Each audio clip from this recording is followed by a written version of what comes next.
तो दोस्तों, यूएस के बढ़ते कदम क्रिप्टो की तरफ अब इंडिया को खतरे में डाल सकते हैं। इंडिया जो कि सीक्रेटली 2023 और 24 से लगातार भारी मात्रा में गोल्ड कलेक्ट कर रहा है, वही अब कहीं ना कहीं इंडिया के लिए रिस्की बन सकता है, क्योंकि जहां पर एक तरफ यूएस अपने गोल्ड को बेचकर बिटकॉइन में इन्वेस्ट कर रही है, वहीं पर इंडिया इतना पीछे चल रहा है कि वो अब जाकर गोल्ड को जमा कर रहा है। यहाँ पर कई एनालिस्ट भी ये मानते हैं कि इंडिया को सबसे पहले अपने कदम डिजिटल एसेट्स की तरफ बढ़ा देने चाहिए थे।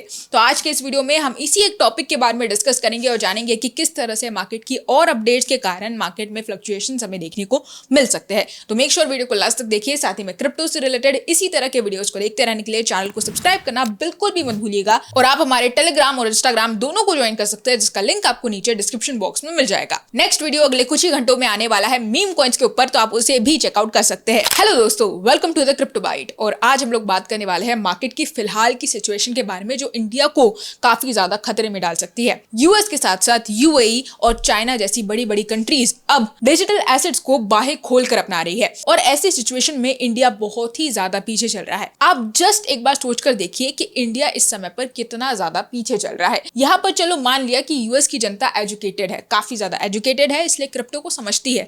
लेकिन एक तरफ जहां पर इंडिया एक फास्टेस्ट ग्रोइंग इकोनॉमिक नेशन बना है और कहीं ना कहीं आगे चलकर फ्यूचर ग्लोबल पावर हाउस बनना चाहता है, तो इतनी बड़ी अपॉर्चुनिटी को इंडिया को बिल्कुल मिस नहीं करना चाहिए। यहाँ पर आपको समझनी होगी एक बात कि यूएस पूरे वर्ल्ड के गोल्ड को बहुत ही बढ़िया तरीके से कंट्रोल करता है। हाल ही में चाइना में गोल्ड माइंस डिस्कवर हुई, जो कि वर्ल्ड की सबसे बड़ी गोल्ड माइंस मानी जा रही थी। उस एक गोल्ड माइन के कारण कहीं ना कहीं चाइना की जीडीपी काफी तेजी से बूस्ट हो सकती है। इसका खतरा यूएस भाप चुकी है ऑलरेडी। लेकिन वो नेशंस जो अपनी करेंसी को डॉलर से बढ़ाना चाहते हैं, उन कंट्रीज ने कईयों बार कोशिश की ज्यादा से ज्यादा गोल्ड अपने पास रखने की। इंडिया सीक्रेटली ये काम कर जरूर रहा है, लेकिन ऐसा नहीं है कि यूएस की नजर हम पर नहीं है। लेकिन आज की डेट में अगर आप देखेंगे तो बिटकॉइन पर किसी का कोई दबाव नहीं है। बेशक ट्रंप अपना सारा जोर लगाते दिखाई दे रहे हैं, लेकिन वो अभी तक बिटकॉइन को पूरी तरह से कंट्रोल नहीं कर पाए हैं और ऐसी ही सिचुएशन का फायदा इंडिया को उठाना चाहिए। यूएस के लपेटे में आते आते इंडिया ने कई सारी बैन की न्यूज लाई, टैक्सेस लगा दिए।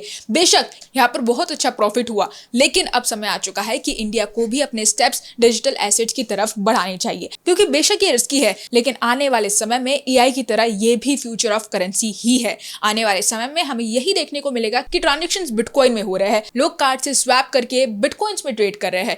ये चीजें हमें देखने को मिलेगी, क्योंकि यूएस अब अपने कदम बढ़ा चुका है और इतनी बड़ी कंट्री का एकदम से पागल हो जाना क्रिप्टो के पीछे, इसे लाइटली बिल्कुल भी नहीं लेना चाहिए। तो इसीलिए यहाँ पर कई सारे एनालिस्ट की तरफ से ये कहा जा रहा है कि इंडिया को अपना गोल्ड बेचकर बिटकॉइन में इन्वेस्ट करना शुरू कर देना चाहिए। इसके अलावा ट्रंप मीडिया अब ईटीएफ की तरफ भी बढ़ चुकी है, क्योंकि crypto.com के साथ इन्होंने हाथ मिला लिया है। अनाउंसमेंट यहाँ पर हो चुकी है कि ट्रंप crypto.com के साथ मिलकर यहाँ पर ईटीएफ लॉन्च करते दिखाई दे सकते हैं। मंडे को हमने देखा कि ऑलमोस्ट 38% तक ईयरली लो पर चल रहा है स्टॉक मार्केट। यहाँ पर रीसेंट स्टेटमेंट से पता चला है कि ट्रंप कहीं ना कहीं टैरिफ पॉलिसीज से अपने स्टांस को थोड़ा पीछे ले सकते हैं, क्योंकि जो हमने सिचुएशन देखी है, जो बवाल मचा है पूरी दुनिया के अंदर, चाइना मुंह तोड़ जवाब दे रहा है। कनाडा के प्रेसिडेंट यहाँ पर बदल गए, फिर भी कनाडा पीछे पड़ चुका है इस समय पर ट्रंप के और पूरी तरह से जवाब पे जवाब देता जा रहा है। वहीं पर मैक्सिको जैसा देश भी अब यूएस से आंखों में आंखें डालकर बात कर रहा है। ऐसी सिचुएशन में ट्रंप का 2 कदम पीछे लेना प्रेडिक्ट कर दिया गया है और इसी पर बेट्स लगाई गई है इन्वेस्टर्स की तरफ से, जिसके कारण आज की डेट में मार्केट जो है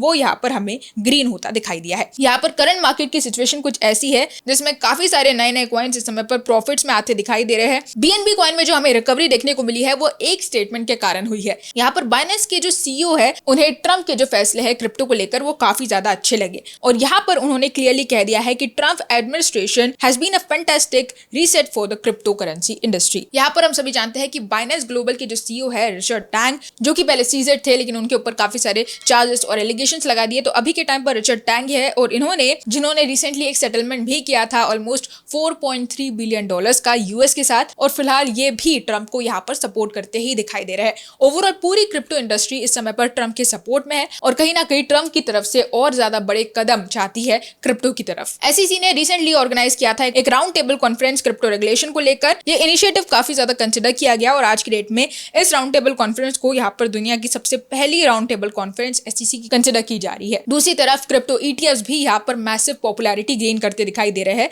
यहाँ पर फिलहाल मार्केट में ऑलमोस्ट हर एक चीज पॉजिटिव ही हो रही है। शिबा इनू का बर्न रेट इंक्रीज हो रहा है, मीम कॉइन्स बढ़िया परफॉर्म कर रहा है, बिटकॉइन यहाँ पर रिकवर करने की हर एक कोशिश कर रहा है, 87,000 $100,000 के मार्क को टच कर गया है।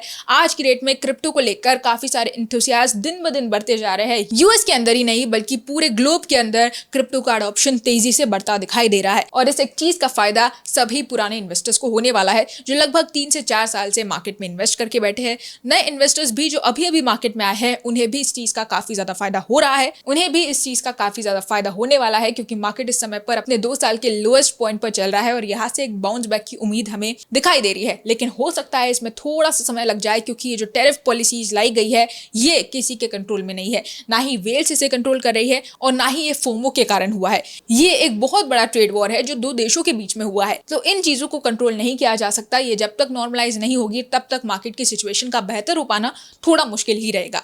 तो दोस्तों यही थी हमारी आज की अपडेट मार्केट की करंट सिचुएशन को लेकर। होप आपको मेरा ये वीडियो पसंद आया होगा, थोड़ी बहुत हेल्प मिली होगी, थोड़ी बहुत क्लैरिटी मिली होगी। तो आप इस वीडियो को लाइक करके नीचे कमेंट करके मुझे बता सकते हैं कि क्या आपकी राय है इस क्रिप्टो मार्केट की इन कंडीशंस को लेकर और जरूर मुझे बताइएगा कि आपने कौन से कॉइन्स में इस समय पर इन्वेस्ट कर रखा है। साथ ही में हमारा नेक्स्ट वीडियो जल्दी आने वाला है मीम कॉइन्स के ऊपर, तो उसे भी आप जाके चेकआउट कर सकते हैं और मेरे सोशल मीडिया अकाउंट्स यानी कि टेलीग्राम, इंस्टाग्राम और ट्विटर पर भी आप मुझे फॉलो कर सकते हैं जिसका लिंक आपको नीचे डिस्क्रिप्शन बॉक्स में ही मिल जाएगा। तो उन लिंक्स पर क्लिक करके आप मुझे इन तीनों अकाउंट्स पर फॉलो कर सकते हैं। और हाँ, अभी तक सब्सक्राइब नहीं किया है तो जल्दी से कर दो। आज के लिए बस इतना ही, कल फिर मिलेंगे क्रिप्टो की नई अपडेट्स के साथ। तब तक के लिए एंजॉय द मार्केट।